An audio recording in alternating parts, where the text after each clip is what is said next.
अपने चंचल मन को एवं चंचल उपयोग को स्थिर करने के लिए जनवाणी माता के माध्यम से अपनी वर्तमान ज्ञान की पर्याय में सम्यक भेद ज्ञान उत्पन्न करते हुए शरीर और शरीर से भिन्न जितने भी चेतन अचेतन पदार्थ हैं उनका मुझ भगवान आत्मा से किसी भी प्रकार का कोई संबंध नहीं है। इस प्रकार समस्त पर पदार्थों में अपने संबंध की वृत्ति को छोड़ते हुए अंदर में जो अखंड ज्ञान ज्योति स्वरूप भगवान आत्मा है उसमें ही वर्तमान पर्याय का संबंध जोड़ते हुए कि मेरा ये भगवान आत्मा सदा काल शरीर आदि पर पदार्थों से भिन्न प्रकट अखंड ज्ञान ज्योति स्वरूप है, ऐसा अपने आप को जानो और ऐसा ही अनुभव करो कि वर्तमान में ही मेरा ये भगवान आत्मा शरीर आदि पर पदार्थों से भिन्न प्रकट अखंड ज्ञान ज्योति स्वरूप ही है।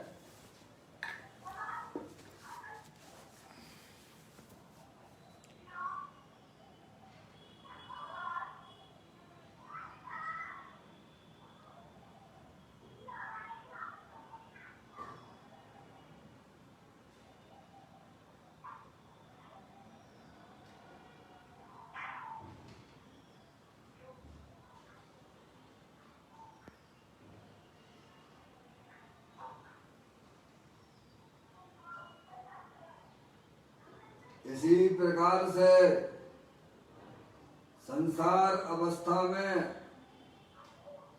आत्मा की पर्याय में जो विविध प्रकार की पुण्य पाप के परिणाम होते हैं वे समस्त परिणाम पर के लक्ष्य से होने वाले भाव हैं। वे हमारे आत्मा का स्वभाव नहीं है। ऐसे समस्त रागादिक परिणामों में एकत्व बुद्धि, ममत्व बुद्धि, कर्तृत्व बुद्धि, भोक्तृत्व बुद्धि तथा उन रागादिक परिणामों की ज्ञाता बुद्धि को भी छोड़ते हुए अंदर में जो अखंड ज्ञान ज्योति स्वरूप भगवान आत्मा है जो कि सदाकाल पूर्ण वीतराग स्वरूप है, सुख शांति का भंडार है, ऐसे गायक प्रभु परमात्मा में शरीर रागादिक का लक्ष्य छोड़ के मैं तो तीनों काल ज्ञानानंद मूर्ति भगवान आत्मा हूँ, ऐसा अपने आप को जानो और ऐसा ही अनुभव करो कि मैं वर्तमान में ही पूर्ण ज्ञानानंद मूर्ति भगवान आत्मा हूँ।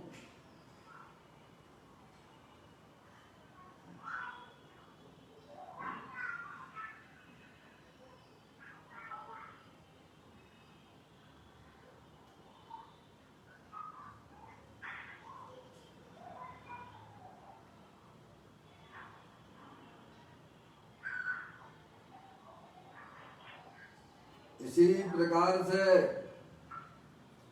संसार अवस्था में आत्मा की पर्याय में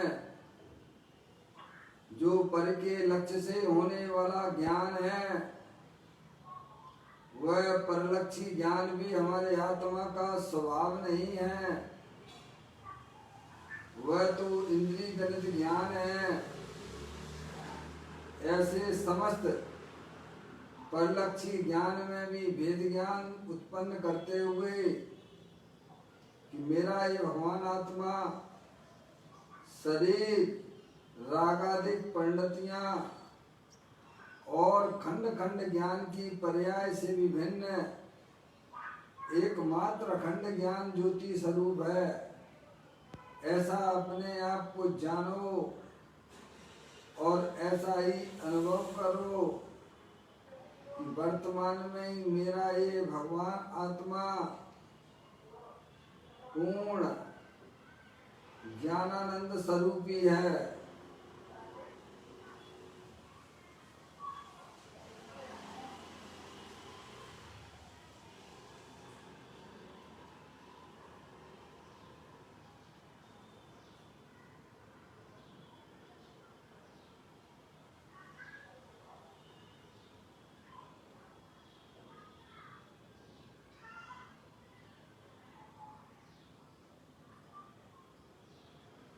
मेरे भगवान आत्मा में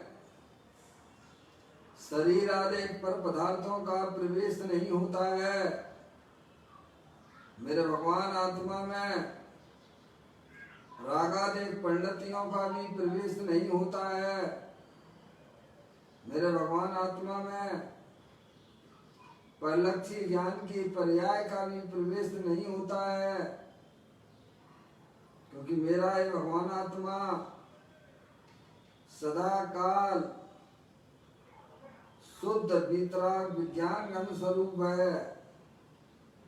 ऐसा अपने आप को जानो और ऐसा ही अनुभव करो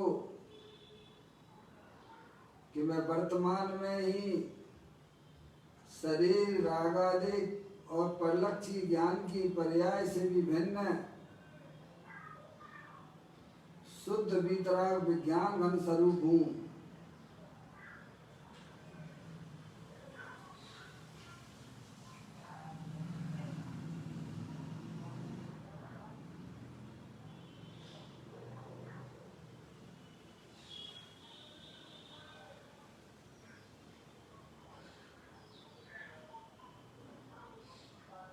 द्रव्य कर्म भाव कर्म नो कर्म रहित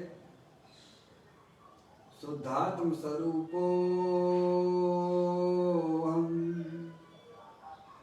मेरा ये भगवान आत्मा सदा काल ज्ञाना वर्णादि 8 कर्मों से रहित है। मेरा ये भगवान आत्मा सदा काल ज्ञान वर्ण आदि 8 कर्मों से भी रहित है। मेरा ये भगवान आत्मा मोह राग देश भाव कर्मों से भी रहित है। मेरा ये भगवान आत्मा शरीर आदि 9 कर्मों से भी रहित है।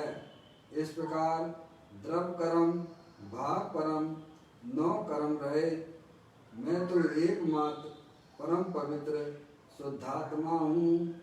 ऐसा अपने आप को जानो और ऐसा ही अनुभव करो कि वर्तमान में ही मेरा ये भगवान आत्मा तीनों कर्मों से रहे एकमात्र परम पवित्र शुद्धात्म स्वरूप है।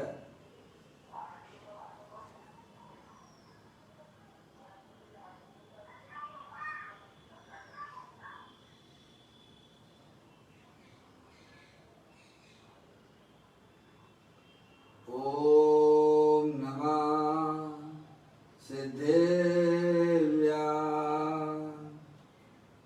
ओम नमः सिद्धेव्या। ओम नमः सिद्धेव्या। चिंतामणि सम स्वयं का तन्य तत्मान है। निज का करूं मैं चिंतवन, निज का करूं श्रद्धान में। शोधा तुम्हारी देव है जो गुण अनंत निधान है। मैं स्वामी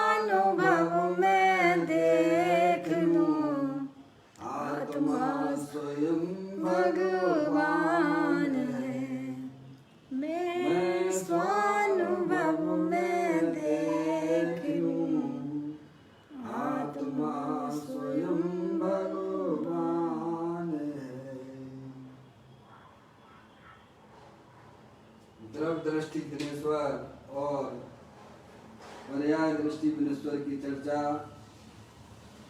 महान ग्रंथ के माध्यम से हम और आप यहाँ इसका स्वाध्याय कर रहे हैं। आज का बोल है 990 नंबर का बोल है। आप लोग भी पुस्तक को निकाल लीजिएगा। मैं यहाँ पर पढ़ना प्रारंभ करता हूँ। द्रवलिंगी 28 मूल गुणों का पालन करके अनंतवार 90वें गिरवेग तक गया है, तथापि पुण्य को धर्म माना है और शरीर की क्रिया मुझसे होती है ऐसा मानकर मिथ्यात्व को पाला है। 90वें गिरवेग तक जरूर जाकर भी उसने मिथ्यात्व भाव नहीं छोड़ा।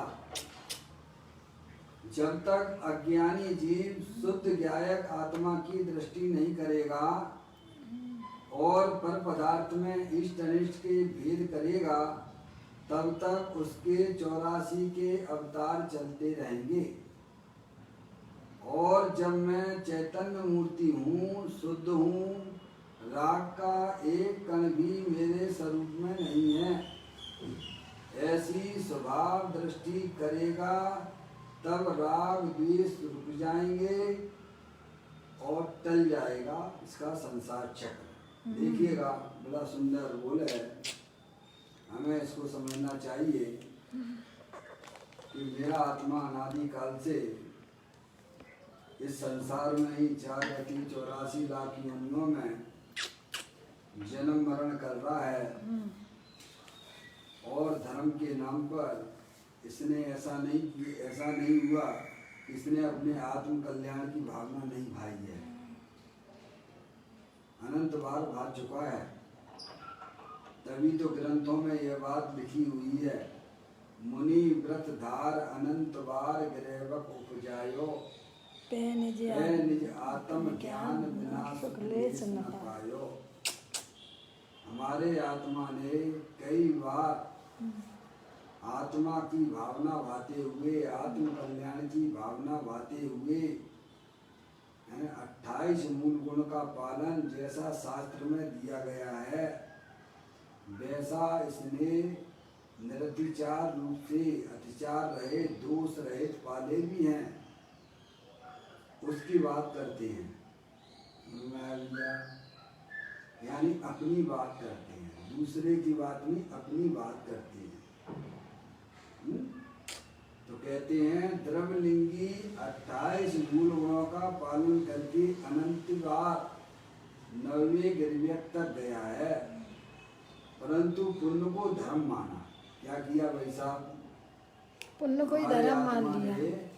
भाई साहब, ऐसा नहीं कि संसार से उदासीन नहीं हुआ, पंच इंद्रिय के भोगों में ही मस्त रहा है। समझे? अनंत काल के होना भाई साहब, सब करा है उसने। घर गृहस्थी भी छोड़ी हमने और आपने, एक बार नहीं अनंत बार छोड़ी है।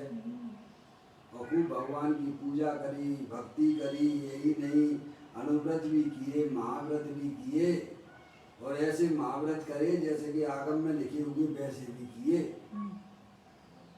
लेकिन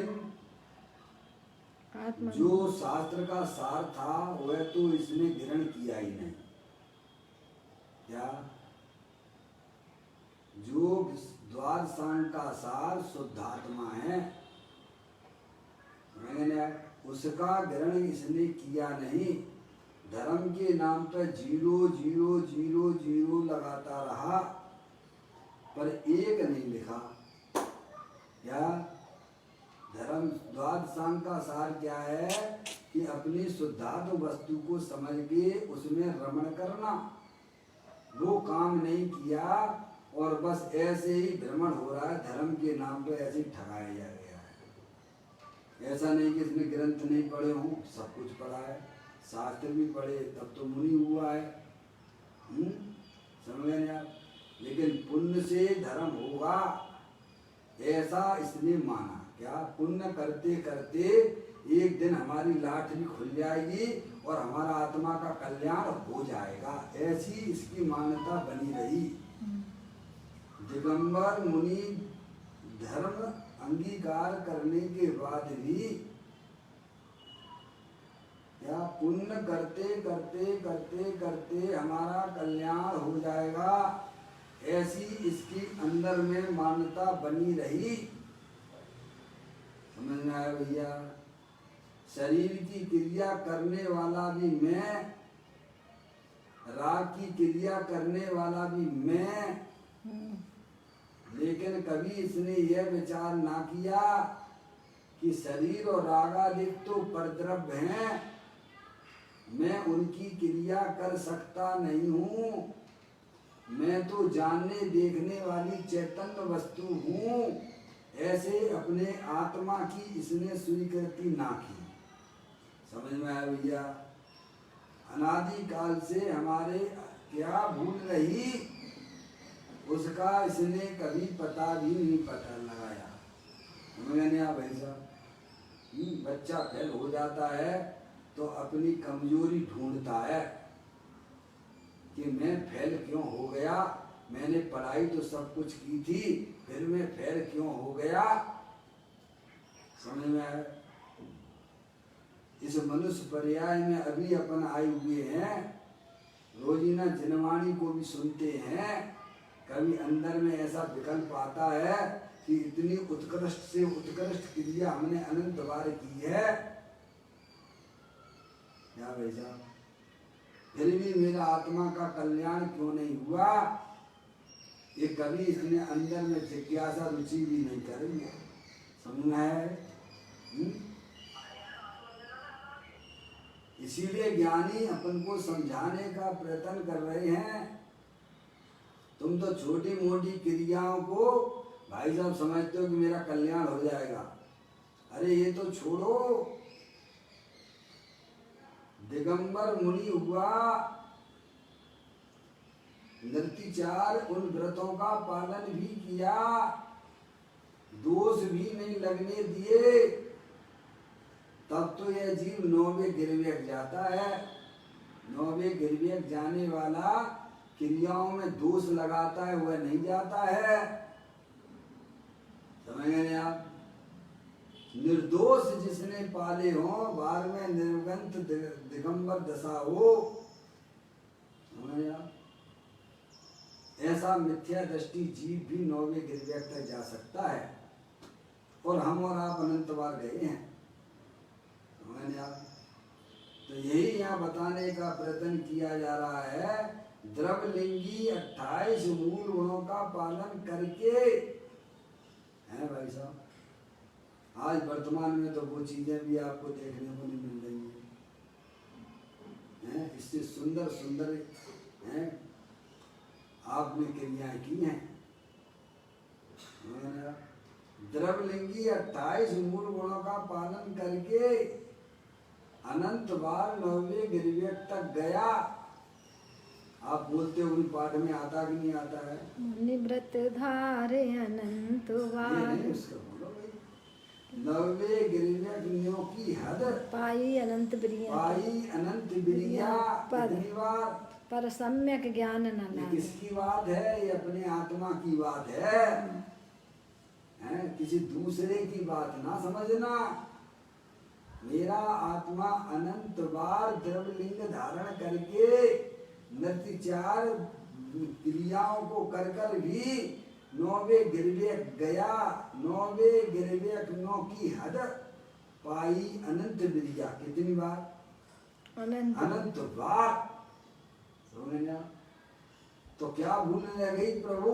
बस आपको भूल अगर पता लगाना है तो समझ लेना चाहिए आपकी पर्याय में बड़ी विशुद्धता प्रकट हो गई है। ये कोई सामान्य बात नहीं है, समझ में आया? जिसे संसार सागर में ना रहना है, जिसे अपनी वर्तमान पर्याय में दुख नहीं चाहिए, वह जीव ये काम करते हैं, अपनी भूल को सुधार करते हैं और आगे बढ़ते हैं। कहते हैं द्रवलिंगी 28 मूल गुणों का पालन करके अनंत बार 90 गिरवेग तक गया, तथापि पुण्य को धर्म माना। किसको धर्म माना? कि शुभ भाव करते करते हमारा कल्याण हो जाएगा, हैं? समझ गए? 28 मूल गुण पालने का परिणाम वह तो शुभ भाव है। उससे तुम्हारा कल्याण कैसे हो जाए? वो तो आश्रम तत्व है, वो तो शुभ भाव है। मुनराज है, मुनराज को अशुभ भाव तो होते ही नहीं है। हिंसा, झूठ, चोरी, कुशील, परिग्रह आदि के परिणाम उनको कहाँ से होंगे भाई? और होते हैं तो वो बाहर के मूल्य बाहुलिंगी भी नहीं कहना, वो द्रवलिंगी भी कहलाए, बाहुलिंगी की बात नहीं। समझ गए नहीं आप? अंदर में विषय वासना ही चल रही है, पाप के परिणाम चल रहे हैं, समझ गए ना? उसकी तो बात ही नहीं है। निर्विचार होकर 28 मूल गुणों का पालन कर रहा है, बिल्कुल धर्म बुद्धि से कर रहा है। मन में पाप के परिणामों को विचार भी नहीं करते हैं, उसकी बात चल रही है। लेकिन वह जीव भी विफल हो गया। क्या भाई? कि पुण्य को धर्म मान लिया। क्या मान लिया? कि ऐसे ही भाई साहब क्रियाएं करते करते, स्वभाव करते करते है भाई साहब मेरा जो है कल्याण हो जाएगा। पुण्य को धर्म मान लिया। पुण्य और धर्म दोनों अलग अलग चीजें होती हैं। पुण्य होता है स्वभाव परिणाम, कसाई की मंदता है? और धर्म होता है सम्यक दर्शन, ज्ञान, चारित्र रूपी निर्मल पर्याय। 3 चीजें हैं, एक पाप का परिणाम, एक पुण्य का परिणाम और एक धर्म का परिणाम। तीनों को पहचानना पड़ेगा। परिणति सब जीव की 3 भांत वर्णी, एक पुण्य एक पाप एक राग हरणी। क्या? परिणति सब जीव की 3 भांत वर्णी, एक पुण्य एक पाप एक राग हरणी। एक पाप का परिणाम, हिंसा के, झूठ के, चोरी के, कुशील के परिणाम, ये पाप परिणाम है। समझ में आया भैया? और अपनी आत्मा में जो शुभ परिणाम होते हैं, भगवान की पूजा के, भक्ति के, दान के, अनुव्रत के, महाव्रत के पालने का जो परिणाम होता है वो शुभ भाव है। और ये वीतराग रूप परिणति है। परिणति सब जीव की 3 भांत वर्णी, एक पुण्य एक पाप एक राग हरणी। क्या? पुण्य पाप दोनों राग हैं। पुण्य पाप क्या है? राग है, आश्रव है। और इनका अभाव और वीतरागता की उत्पत्ति, उसको भगवान ने धर्म कहा है। और वह धर्म अपना जो चैतन्य स्वरूपी भगवान आत्मा, जो कि सदा काल वीतराग स्वरूप है, ज्ञानानंद मूर्ति स्वरूप है, जब पर्याय उसका आश्रय लेती है तब उसकी पर्याय में धर्म रूपी पर्याय की उत्पत्ति होती है। उसे भगवान ने धर्म कहा है। ऐसा धर्म इस जीव ने कभी किया नहीं है। शुभ भाव कोई इसने मान लिया कि मेरा कल्याण हो जाएगा भगवान। जैसे पाप की रुचि वालों को उनका कल्याण नहीं होता, वे नरक निगोद में जाएंगे, ऐसे ही पुण्य की रुचि वाला जीव भी एकाध भाव अच्छा उसका होगा, लेकिन बाद में तो उसे वहीं जाना है, नरक निगोद में। समझ में आ गई भाई साहब? ऐसी कुछ कहानी है अपनी, है? समझ में आ गई भैया? तो कहते पुण्य को धर्म माना है। इसको धर्म माना है। कसाई के परिणाम जो मंत्र रूप से उत्पन्न होते हैं, 28 मुन्नाथ की बात चल रही है ना भाई साहब, उसके नीचे सब समझ लेना आप। कसाई की मंदता का नाम पुण्य परिणाम है, कसाई की तीव्रता का नाम पाप परिणाम है, और कसाय रहित परिणाम वह वीतराग रूप परिणति है, वो धर्म है। समझ गए? परिणाम के बिना कोई जीव रहता नहीं है। ये तो वस्तु स्वरूप है, ये तो सिद्धांत है। जगत का कोई भी वस्तु, कोई भी पदार्थ, कोई भी द्रव्य पर्याय के बिना नहीं होता है, चाहे चेतन हो अथवा चेतन हो। समझ गए आप?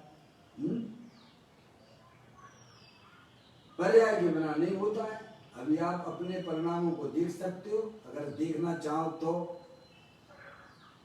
देखना चाहो, जानना चाहो तो जान सकते हो, और आप नहीं जानोगे तो क्या जड़ से उम्मीद रखोगे? क्या है? जड़ है, पुद्गल द्रव्य है, वो नहीं देख सकता।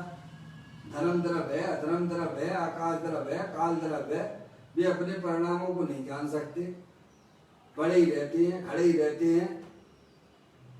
समझ में आया भैया?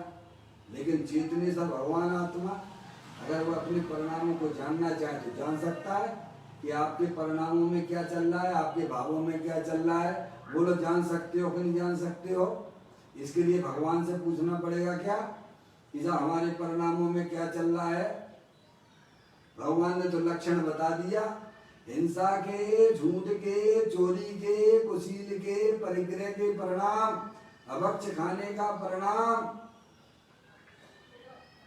पंचेंद्रिय के विषयों की रुचि वह पाप का परिणाम है। अब आप अपने परिणामों को पहचानो। 24 घंटे हमारे परिणामों में क्या चल रहा है, बोलो, जान सकते हो कि नहीं जान सकते हो? हैं भैया? जान सकते हैं कि नहीं जान सकते हैं? बाबूलाल जी साहब, हमारे परिणामों में क्या चल रहा है, क्या नहीं चल रहा है, ये हम जान सकते हैं कि नहीं जान सकते हैं? नहीं जान सकते हैं तो फिर योगेंद्र महाराज क्यों ग्रंथ के अंदर सब लिखते हैं, ये योगी तू अपने परिणामों को पहचान, परिणामों में ही बंध है और परिणामों में ही मुक्ति है। इसीलिए तू अपने परिणामों को पहचान, क्योंकि तुम जान सकते हो चेतनी सर भगवान आत्मा हो। हमारी रुचि किधर पड़ी हुई है, हमारा उपयोग किधर जा रहा है, अगर जीव जानना चाहे तो जान सकता है। समझ गए? पुद्गल द्रव्य है, धर्म द्रव्य है, अधर्म द्रव्य है, आकाश द्रव्य है, काल द्रव्य है, क्या जान? वे नहीं जान सकते क्योंकि उनके पास में ज्ञान ही नहीं है।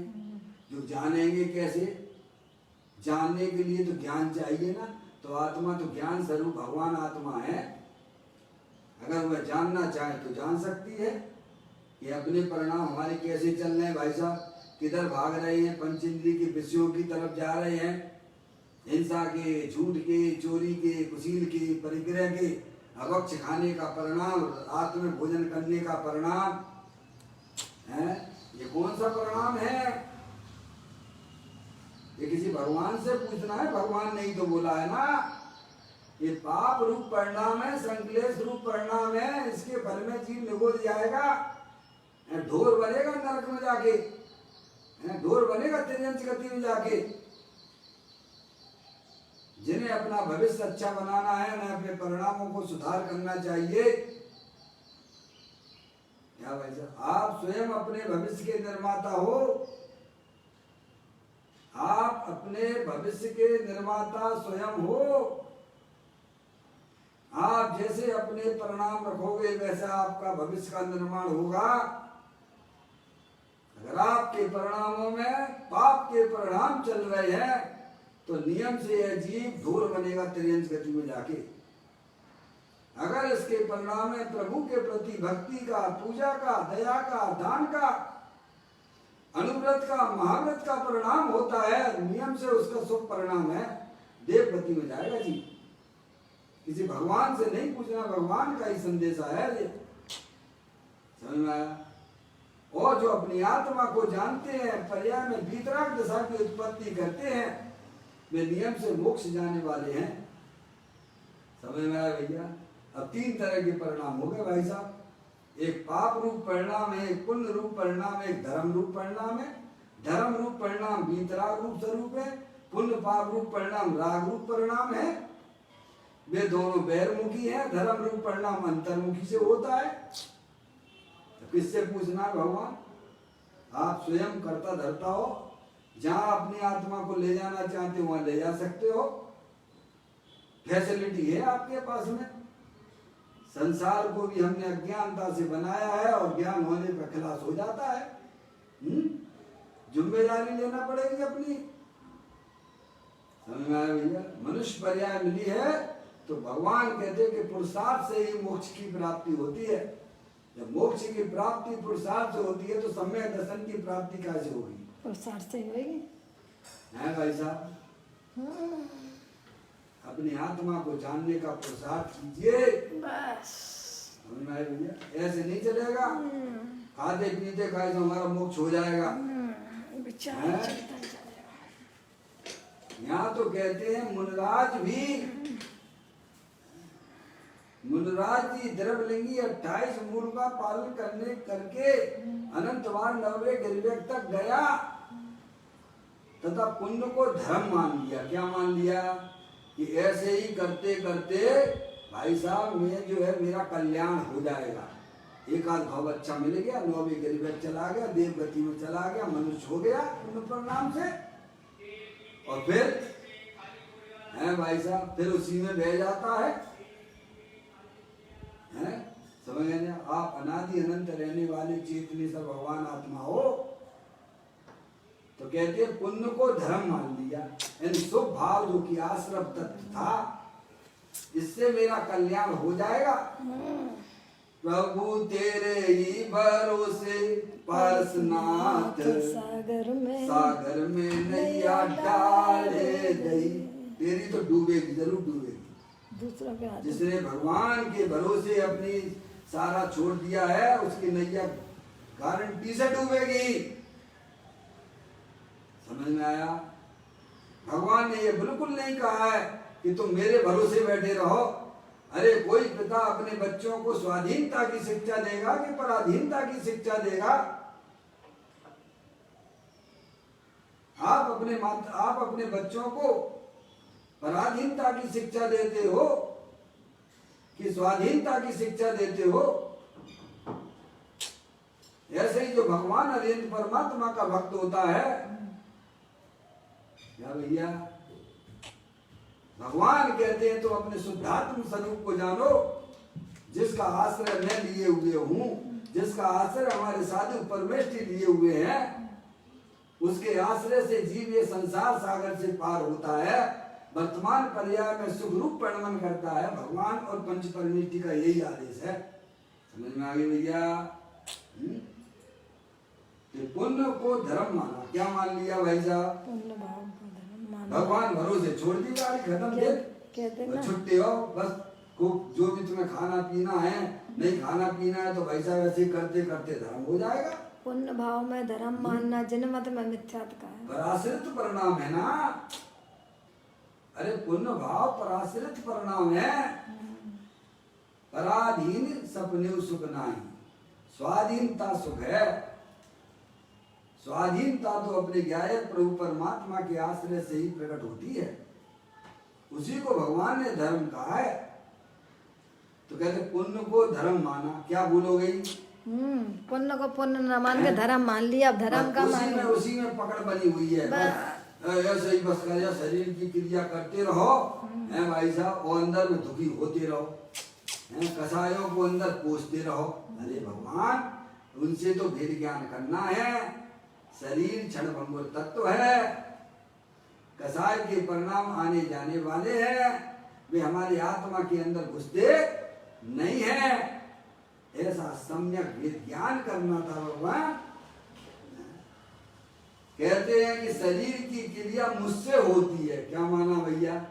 देखो बाहर में दिगंबर निर्वस्त्र भेष धारण किए हुए है, बिल्कुल आगम के अनुसार क्रिया कर रहा है। और जो आगम के विपरीत करते हैं वे तो नियम से निरोध जाने वाले, किसी भगवान से पूछने की जरूरत नहीं है। सब शास्त्रों के अंदर लिखा पड़ी है। कितने करोड़ और उनके अनुयायी वे भी सब भाई साहब निगोद जाने वाले, नरक को निगोद जाएंगे। चर्चा संग्रह जो नाम की आगम के विरुद्ध क्रियाएं करते हैं वे कोई स्वर्ग में जाने वाले नहीं है, वे सब नरक और निगोद में जाने वाले हैं। अगर आप पे नहीं पलती है तो जितनी पलती है उतनी पालो, निर्दोष पालो, दोष सहित मत पालो। बाहर की क्रिया को भगवान ने धर्म बिल्कुल नहीं कहा है। हम तो बाहर दिखाने बैठे हुए, हमारे पास ऐसे ऐसे महानुभाव भी टकराते हैं कि साहब क्या करें, थोड़ा कपड़े अपड़े उतार देते हैं, थोड़ा चुल्लक बन जाए, अलग बन जाए, तो लोग जो है उस भेष को पूछते हैं, तो हमको खाने पीने की व्यवस्था हो जाती है। अरे खाने पीने के लिए बने हो क्या भगवान? हैं, घर में रहो ना, कम से कम भेष को तो कलंकित ना करो। हैं, समझ में आ गई भैया? भगवान ने कहा पहले आत्मा का सच्चा ज्ञान करो, निर्दोष क्रियाएं पालो, दोष लगता है तो नीचे आ जाओ। ऐसे हमारे मुनराज समंतबद्ध आचार्य देव आदि को भी भस्म रोग हुआ था। उन्होंने अपने गुरु से कहा कि मेरे को भस्म रोग हो गया। मुनि अवस्था की बात है, जब वे मुनि अवस्था में थे, जो अगली 24वीं में आपके तीर्थंकर होने वाले हैं। समंतबद्ध आचार्य देव जो रतनकरण शराब का आचार्य जी के रचयिता हैं, अगली 24वीं में तीर्थंकर होने वाले हैं। मुनि अवस्था में उनको भस्म व्याधि का रोग हुआ था। भस्म व्याधि ऐसा होता है कितना भी खाओ जाओ पता ही नहीं पड़ता है। उन्होंने अपने गुरु से कहा कि अब मेरे पे ये पलता नहीं है, मैं तो अब सल्लेख ना ले रहा हूं। पर गुरु उनके निमित्त ज्ञानी थे, समझ आए भैया? उन्होंने निमित्त ज्ञान से पता लगाया अभी तो इसकी आयु भी लंबी है और इसके द्वारा तो धर्म की बहुत प्रभावना होनी है। तो गुरु ने कहा कोई बात नहीं है, दोष सहित नहीं पालना, नीचे आ जाइए। छेद के नीचे आ गए, अवृत्ति रहे, श्रद्धा से भ्रष्ट नहीं हुए। समझे आप? चारित्र से ही भ्रष्ट हुए थे तो नीचे आ गए ना। फिर उसके बाद उनका रोग है समन हो गया और फिर आगे फिर उन्होंने दीक्षा ले ली। ये धर्म कहलाता है भाई साहब। और भी बताऊं, एक आध उदाहरण और भी बता दूं आपको। विष्णु कुमार मुनराज थे कि नहीं थे? सब प्रथमान योग में उसकी लिखा पड़ी है। जब मुनराजों पे उपसर्ग हो रहा था तब उन्हें खुद नहीं मालूम था कि मेरे पास में ऐसी रिद्धियां प्रकट हो गई हैं। जब जाके उन्हें बताया कि आपके पास में वो रिद्धि है कि आप उन मुनराजों की रक्षा कर सकते हो, समझे आप? उन्हें नहीं मालूम है। भावलिंगी संत होते हैं, उनको बहुत सारी रिद्धियां प्रकट हो जाती है, फिर वे कभी उनकी तरफ ध्यान ही नहीं देते। उन्होंने बताया किसी ने, भाई साहब ऐसे हाथ ऊंचा करो महाराज जी, तो देखो हाथ कितना लंबा हो गया। हमें ऐसी बुद्धि है आपके पास में? ओ, उनको विकल्प आया साधर्मी मुनिराजों के प्रति, लेकिन मुनि अवस्था में उन्होंने उपसर्ग दूर नहीं किया, क्योंकि ये काम मुनियों को करना उचित होता नहीं है। नीचे आ गए, नीचे आ गए। फिर उन्होंने कैसे मुनिराजों की अवृत्ति होकर फिर उनकी रक्षा की थी। ऐसे कई उदाहरण हमारे ग्रंथों के अंदर विद्यमान है। अगर आप पे मुनि आगम के अनुसार अगर क्रिया नहीं होती है तो नीचे आ जाने में कोई दोष नहीं है। समझ आ गए भैया? नहीं तो और लोग शिथिलाचार का पोषण करेंगे। अगर आप पे पलती है तो निर्दोष होकर पालना। समझ आ? उसकी बात चल रही, जो निर्दोष पाल रहा है वह जीव उन को धर्म मान लिया। क्या मान लिया? सुभाव करते करते भाई साहब हमारा कल्याण हो जाएगा, ऐसी उसके अंदर में मानता रही। और दूसरी बात, शरीर की क्रिया मुझसे होती है।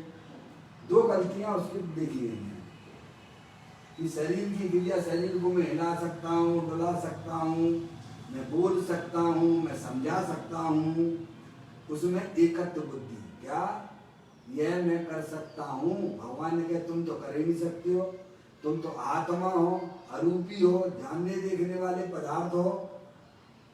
आत्मा ज्ञानम स्वयं ज्ञानम ज्ञानानंद करोति दिगम। बिना निर्णय के गाड़ी चल रही हमारी अनादिकाल से। क्या अनादिकाल से बिना निर्णय की चल रही है? अरे भाई साहब, बिना ब्रेक की गाड़ी चलाओगे तो क्या होगा? एक्सीडेंट होगा। ऐसे ही धर्म की गाड़ी हम बिना निर्णय की चला रहे हैं। भगवान कहते हैं तुम तो जानने देखने वाले अरूपी चैतन्य वस्तु हो, शरीर तो रूपी है, अनंत पुष्कर परमाणुओं का पिंड है, तुम शरीर को छू सकते नहीं हो, लेकिन मैं शरीर की क्रिया कर सकता हूँ, ऐसी तेरी मानता अनादिकाल से बनी हुई है। क्या? ये दूसरी भूल। पहली भूल कि स्वभाव करते करते मेरा कल्याण हो जाएगा। दूसरी भूल, शरीर की क्रिया को अपनी क्रिया माननी है। तुम्हारी क्रिया जानने की है कि शरीर की क्रिया तो जड़ की क्रिया है। दो द्रव्य भिन्न भिन्न है कि नहीं है? बोलो। शरीर है वो जड़ है, अनंत पुष्कर परमाणुओं का पिंड है, और इसके अंदर रहने वाली चैतन्य वस्तु है, अरूपी है, अनंत शक्तियों के भंडार वाली है। एक का दूसरे में मिलावट होती ही नहीं है और हो नहीं सकती है, अब निर्णय नहीं है, बस चले जा रहे हैं। तो कहते दूसरी भूल होगी शरीर की क्रिया मुझसे होती है? क्या भूल हो गई? शरीर अंदर में क्या मानता है कि शरीर की क्रिया मैं कर सकता हूँ, शरीर को हिला डोला मैं सकता हूँ, और उसमें अहंकार ममकार है। ऐसा मानकर मिथ्यात्व को पाला। क्या किया? वह उसी को पूछता गया, पूछता गया, पूछता गया। समझ गए नहीं आप? समझ गए? शरीर की क्रिया मैं कर सकता हूँ और स्वभाव करते करते मेरा कल्याण हो जाएगा, ऐसे मिथ्यात्व का सेवन किया। क्या किया? विपरीत मानता बना दी। तो मिथ्यात्व ऐसा मानकर मिथ्यात्व का सेवन किया। मिथ्यात्व तो जनवाणी में सबसे बड़ा पाप कहा गया है जैन दर्शन में। सब पापों में सबसे बड़ा पाप का नाम अगर कोई आता है तो मिथ्यात्व नाम कहता है, विपरीत मानता। मिथ्यात्व के कारण ही तो पर पदार्थ इष्ट अनिष्ट भाषित होते हैं। अभी वो बात आने वाली है, इसमें दी है। समझ गए आप? जब आपको साफ नहीं दिख रहा है, स्पष्ट नहीं दिख रहा है, तो कहीं ना कहीं तो ठोकर तो खाओगे ना। है सम्य दृष्टि जीव है, निज को निज पर को पर जान, फिर दुकाने के इंसान। शरीर की क्रिया को शरीर की क्रिया जानता मानता है, अंदर में होने वाले रागादिक परिणाम है उन्हें आश्रित तत्व जानता है। ये दोनों हमारी आत्मा के अंदर प्रवेश नहीं करते हैं। ज्ञानी जीव की तो ऐसी मान्यता है। समझेंगे आप? तो ऐसा मानकर मिथ्यात्व का पोषण करके देखिए आप क्या कहते हैं।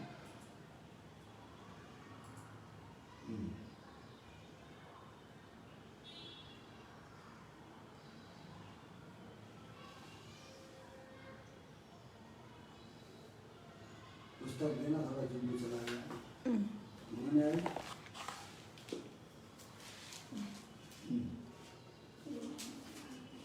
कहते हैं देखिएगा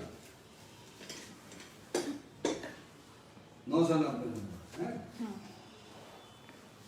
शरीर की क्रिया मुझसे होती ऐसे मानकर मिथ्यात्व को पाला। मिथ्यात्व का ही उसने सेवन किया, क्योंकि आत्मा जो है मैंने की, मैं यानी आत्मा चैतन्य वस्तु अरूपी, और मैं क्या माने बैठा हुआ हूँ शरीर की क्रिया मैं करता हूँ।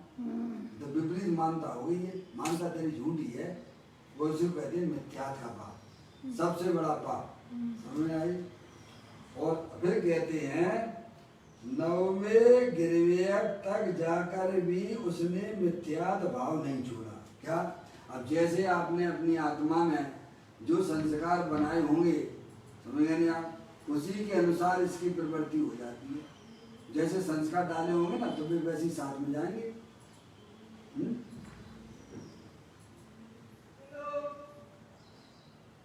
देखिए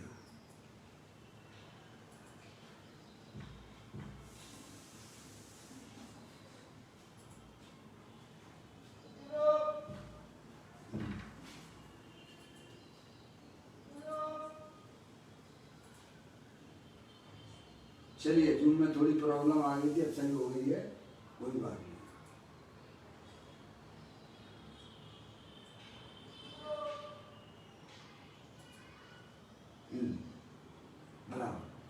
देखिएगा दो पुस्तक में आगे कहते हैं, 9वें गिरवेट तक जाकर भी उसने मिथ्यात्व भाव नहीं छोड़ा। अरे भाई साहब, आप जैसे अपनी आत्मा में संस्कार डालोगे, आगे कई संस्कार तो जाएंगे। सही बात। अभी आप खाने पीने के संस्कार डाल रहे हो, हैं? समझ गए ना? तो लास्ट में कैसे मरण समय तुम्हारा कैसा होगा? वैसा ही होगा। ऐसे ही अज्ञानी जीव धर्म के नाम पर शरीर की क्रिया करने वाला मैं हूँ। भगवान की पूजा करते करते, भगवान ने अनुव्रत महाव्रत करते करते हमारा कल्याण हो जाएगा, ऐसी मान्यता उसके साथ में गई। क्या गई? अगर आत्मा के संस्कार डाले होंगे तो भाई साहब वो आगे चल के भले आत्मा का अनुभव ना भी हो तो अगले भाव में कर सकता है। सही बात है। जो अंतर्मुखी उपयोग के द्वारा अपने आत्मा के संस्कार डालेगा, भले ही इस पर्याय में उसको भाई साहब आत्मा की अनुभूति ना भी हो, वह जीव अगले भाव में जाके अपनी आत्मा की अनुभूति कर लेगा। समझ में आया भैया? कोई बहुत बड़ी बात नहीं है। लेकिन अज्ञानी जीव ने धर्म के नाम पर शरीर की क्रिया करने वाला मैं हूँ और पुण्य करते करते धर्म हो जाएगा, ऐसे संस्कार उसने 9वें गिरवेट में भी नहीं छोड़े। कैसे छोड़ेगा? हैं? आप जो है भेद ज्ञान ज्योति जलाइए, आप समझ गए आप? तो वो जो काम करेगी, तो वो कहते हैं मिथ्यात्व का परिणाम, उसने मिथ्यात्व भाव है, शरीर की क्रिया बस मैं उसे करने वाला हूँ, वहां भी नहीं छोड़ा उसने। वहां तक गया, कहां तक गया? जबकि 9वें गिरवेट में कैसे जीव रहते हैं मालूम है आपको? सब मुनिराज रहते हैं, सब मुनि रहते हैं, भावलिंगी मुनिराज भी होते हैं, वह मिथ्या दृष्टि द्रवलिंगी मुनि भी होते हैं, बाकी के कोई नहीं होते हैं।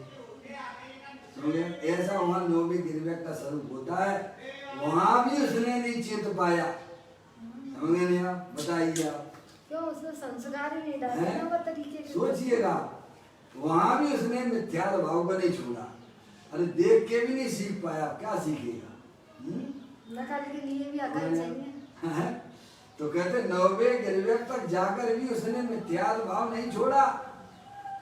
जब तक अज्ञानी जीव, अज्ञानी यानी जो अपनी आत्मा को नहीं जानता उसे अज्ञानी कहते हैं।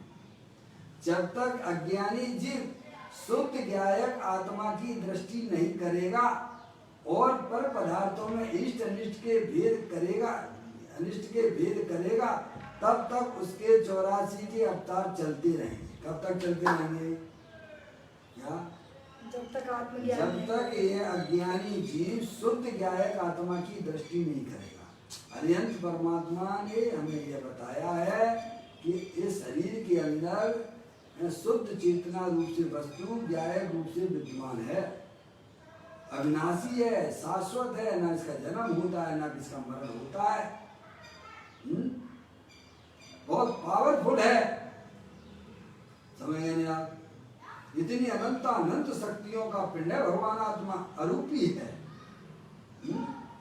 शरीर तो क्षण भंगुर तत्व है, अनंत पुद्गल परमाणुओं का पिंड है। जब तक अज्ञानी जीव शुद्ध ज्ञायक आत्मा की दृष्टि नहीं करेगा, यानी पर्याय में, अपने पर्याय में भाई साहब भेद ज्ञान की ज्योति नहीं जलाएगा, ये शरीर क्षण भंगुर तत्व है, मैं चेतनी सर भगवान आत्मा हूँ, शुद्ध हूँ, पर द्रव्य से भिन्न हूँ और अपने ज्ञान आदि अनंत शक्तियों सहित तीनों काल विद्यमान वस्तु हूँ। ऐसी दृष्टि नहीं करेगा। रागादि परिणतियां संसार अवस्था में देखी जरूर जाती हैं, पर वे हमारी आत्मा के अंदर प्रवेश करती नहीं है। जैसे आत्मा के अंदर शरीर प्रवेश नहीं करता है, ऐसे ही मोराग देश के परिणाम भी हमारे आत्मा के अंदर प्रवेश करते नहीं है। ऐसा मैं परम शुद्ध भगवान आत्मा हूँ। समझ ना? ऐसे अपने ज्ञायक प्रभु परमात्मा की दृष्टि करे तो वह सम्यक दृष्टि कहलाता है। एक बात तो उन्होंने ये बताई, जब तक अज्ञानी जीव शुद्ध ज्ञायक आत्मा की दृष्टि नहीं करेगा, एक बात। दूसरी बात कही, पर पदार्थ में इष्ट अनिष्ट के भेद करेगा, ये अच्छा है, समझना, ये बुरा है, कैसे भेद चल रहे हैं, कैसी राग द्वेष की प्रवृत्ति हमारी चल रही है। जो हमारी इच्छा के अनुरूप परिणाम करते हैं वे पदार्थ हमको अच्छे लगते हैं, और जो हमारे हैं भाई साहब राग के विपरीत जाते हैं वो उनको हमें अनिष्ट लगते हैं। भगवान कहते हैं कोई भी पदार्थ ना तो अच्छा है ना बुरा है। भगवान ने क्या बताया, साधु परमेष्ठियों ने क्या समझाया आपको कि जगत का कोई भी वस्तु, कोई भी पदार्थ ना तो अच्छी है ना बुरी है। बुरा है तो तेरा मिथ्यात्व रूप परिणाम है, वस्तु नहीं है बुरी है। बुरा है तो तेरा मिथ्यात्व रूप परिणाम है, और अच्छा है तो तेरी रत्नात्मक रूप पर्याय है। समझ रहे आप? लेकिन वह पर पदार्थों में अच्छा बुरा कर रहा है, क्या कर रहा है? ये हमारी बुद्धि है कि नहीं है? बोलो, बुरा चल रहा है कि नहीं चल रहा? तो इसीलिए हमारा उपयोग वहां से हटता नहीं है। जो आपको शरीर के अनुकूल होते हैं, राग के अनुकूल होते हैं, मैंने तुम अच्छा मान लेते हो। ये तो तुम्हारे ज्ञान के किए थे, तुमने दो भेद तो तुमने करे हैं, वस्तु स्वरूप में तो भेद है नहीं है। तो कहते जब तक ऐसी बुद्धि अज्ञानी जीव की रहेगी, एक तो अपने शुद्ध ज्ञायक प्रभु परमात्मा की दृष्टि नहीं की, और दूसरा जगत के पर पदार्थों में इष्ट अनिष्ट की बुद्धि इसकी बनी रहेगी। समझ लें आप? भेद करना पड़ेगा कि जगत का मैं तो ज्ञायक प्रभु परमात्मा हूँ, जगत के सारे पदार्थ चेतन अचेतन शरीर आदि सब हमारे ज्ञान के गे हैं। मैं तो जानने देखने वाली चेतन वस्तु हूँ, कोई भी पदार्थ अच्छा बुरा नहीं है। क्या भाई साहब? तब वहां से वो उपयोग फ्री हो जाता है, तब वो ज्ञायक प्रभु परमात्मा की दृष्टि करता है। कहते हैं जीव शुद्ध ज्ञायक आत्मा की दृष्टि नहीं करेगा और पर पदार्थों में इष्ट अनिष्ट के भेद करेगा, तब तक उसके 84 के अवतार चलते रहेंगे, जन्म मरण करता रहेगा। क्या संकल्प विकल्प उसके पर्याय में आत्मा में चलती रहेंगी। जगत का कोई भी वस्तु पर पदार्थ ना तो अच्छा है ना बुरा है। ऐसे ही आत्मा की पर्याय में होने वाले चाहे शुभ भाव हो चाहे शुभ भाव हो, वे भी तुम्हारे ज्ञान के गे हैं। वे अच्छे बुरे नहीं है, भेद तो तुमने करे हैं। माने आप तो कहते जब तक ऐसे भेद वाली दृष्टि इसकी नहीं होती है, तब तक यह जीव 4 गति 84 लाख योनियों में जन्म मरण करता रहेगा। प्रभु ने जैसा मार्ग बताया है वैसा ज्ञान करके उसका श्रद्धान करना कि मैं तो चेतन सर चेतन भगवान आत्मा हूँ, अनंत शक्तियों के भंडार वाला हूँ। ये शरीर तो क्षण भंगुर तत्व है, भारी पर पदार्थ हमारे लिए पर द्रव्य है, इससे हमें ना कोई लाभ है ना कोई हानि है। जब तक ऐसे भेद नहीं करता है, भेद ज्ञान की ज्योति नहीं जलाता है, तब तक यह जीव 4 गति 84 लाख योनियों में परमण करेगा। चाहे धर्म के नाम पर कितनी भी बढ़िया से बढ़िया क्रिया करता हो। क्या भाई साहब? अंदर में भेद पड़ा हुआ है, उस भेद को समझने की बात है। तो कहते हैं जब तक ऐसे भेद जो पड़े हुए हैं उनको भेद यानी रहस्य को समझो। भेद करेगा तब उसके 84 के अवतार चलते रहेंगे। भेद नहीं करेगा उसमें, इष्ट अनिष्ट के भेद करेगा तब तक उन्हीं में भेद कर रहा है, समझे ना? पर पदार्थों में तब तक उसके 84 के अवतार चलते रहेंगे। और जब मैं चैतन्य मूर्ति आत्मा हूँ, कौन हूँ मैं? जानने देखने वाली वस्तु हूँ। मैं चैतन्य मूर्ति आत्मा हूँ, शुद्ध हूँ, राग का एक कण भी मेरे स्वरूप में नहीं है। कैसी दृष्टि हो उसको, कैसा ज्ञान हो कि मैं तो शाश्वत प्रभु परमात्मा हूँ, ज्ञानानंद मूर्ति हूँ, अकृत्रिम जलबिंब हूँ और शुद्ध हूँ। कैसा हूँ? पर द्रव्य पर भाव की हमारी आत्मा में मिलावट होती नहीं है। मैं चैतन्य मूर्ति हूँ, शुद्ध हूँ और राग का एक कण भी मेरे स्वरूप में नहीं। राग यानी दुख रूपी पर्याय, राग यानी पराधीन रूपी पर्याय, शुभ अशुभ के भाव मेरे आत्मा के अंदर बिल्कुल भी नहीं है। जैसे पानी स्वभाव से शीतल होता है, समझ रहे आप, गर्म पानी भी है लेकिन स्वभाव से शीतल ही है।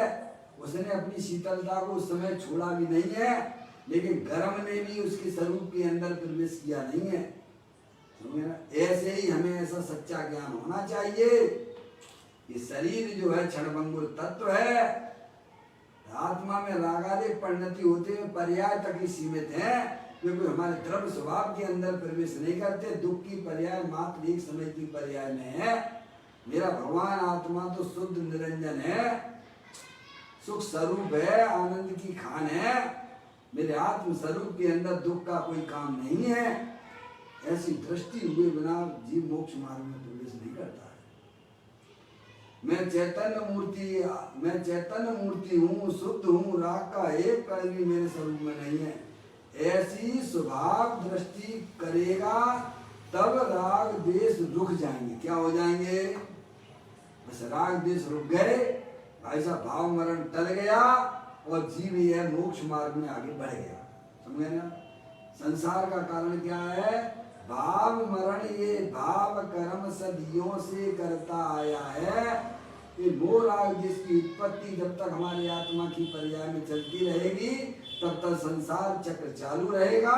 और इसको तोड़ने के लिए अपनी आत्मा का ज्ञान करे, अपनी आत्मा का श्रद्धान करे है, और अपनी आत्मा का आश्रय लेता है तो मोह राग देश रूपी परिणाम विदा को प्राप्त हो जाते हैं और जीव मोक्ष मार्ग में चलता हुआ, आनंद में चलता हुआ अपनी आत्मा के कल्याण मार्ग में चला जाता है। इस प्रकार की सुंदर चर्चा हमारे ग्रंथों के अंदर विद्यमान है, जो हमें समझना चाहिए। निज निधि निज में बताई, यह अनंत अनंत उपकार है, उसके लिए जिन वाणी माँ को वंदना सतबार है, वंदना सतबार। 9 बार नमो।